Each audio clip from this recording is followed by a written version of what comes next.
Welcome to Rome, where ancient history and delicious food intertwine to create an unforgettable experience. Join me as we embark on a mouth-watering adventure of the Eternal City. Our first stop is the almost 2,000-year-old Roman Colosseum.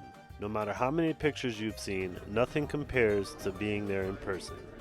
We all know the history and brutality that took place in the Colosseum, and being here in person, you can feel the energy of this ancient landmark. We just finished up our tour of the Colosseum, and now we're heading to Palatine Hill in the Roman Forum. The view from Palatine Hill of Rome was amazing, and walking down through the Roman Forum was truly spectacular. You're walking streets that are thousands of years old, and some of the buildings are still standing, and you even can go inside a couple of them. One thing that's definitely worth it is booking a guide that lets you skip the line. The lines get really long here, and we were able to skip all of that and just go straight in. Before we explore any more landmarks, let's talk about some of the incredibly delicious food I ate while in Rome. Just sat down for lunch. Today we're at Osteria da Fortunato. They make all the pasta by hand here. I ordered the pasta carbonara, and Andrea got a spicy pasta. The handmade pasta at this restaurant is so delicious. If you've never had handmade pasta before, you've got to try it. At only 15 to 17 euros per plate, I highly recommend checking this out. Alright guys, we just grabbed some pizzas from Bonsi. It looks delicious. Let's dig in and try it out. This one is bacon with cheese, and I think there's thin sliced potatoes on it.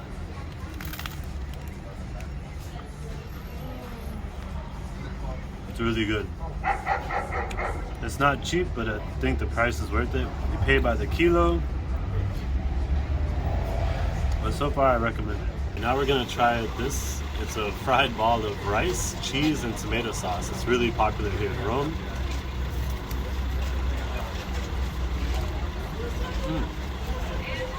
It's carbonara.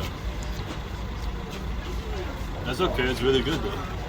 Next stop after a day full of sightseeing, we're gonna grab some gelato at Giolitti. It's supposed to be the best gelato in all of Rome. It must be good if there's that many people waiting for it. We just got our ice cream from Gioletti. You have to pay before you get in line to pick your flavors. The medium is only 5 euros and you get 3 different flavors. I got chocolate, vanilla, and tiramisu, and it's really good. I can definitely recommend checking out Gioletti's. No trip to Rome would be complete without a visit to the Trevi Fountain. Let's head down and throw a coin in for good luck to make sure we make it back to Rome someday. The Trevi Fountain is definitely beautiful and worth visiting, but I would recommend getting here early if you want to avoid the large crowds. Our first time to the Trevi Fountain, we weren't even able to get down to the water to throw our coin in, so we came back the next day at 8 a.m. to avoid the crowds. Only a short 10-minute walk from the Trevi Fountain, we're now at the Spanish Steps. Honestly, the Spanish Steps weren't the highlight of my trip, but we were lucky enough to be there in the beginning of May to see the steps covered in flowers. Make sure you go to the top for a nice view of Rome. So we just made our way back down the steps, and there's not much else to do around here except for some shopping. Next stop we have the Pantheon, built in 118 AD.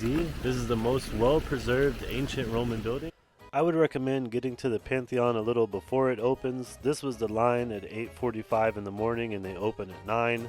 But don't be too alarmed, it moves really fast. Once inside, the first thing you notice is the giant dome. It's amazing that this was built almost 2,000 years ago and is still standing. Today it's used as a church and houses some important tombs like the famous painter Raphael and the first king of Italy, just to name a few.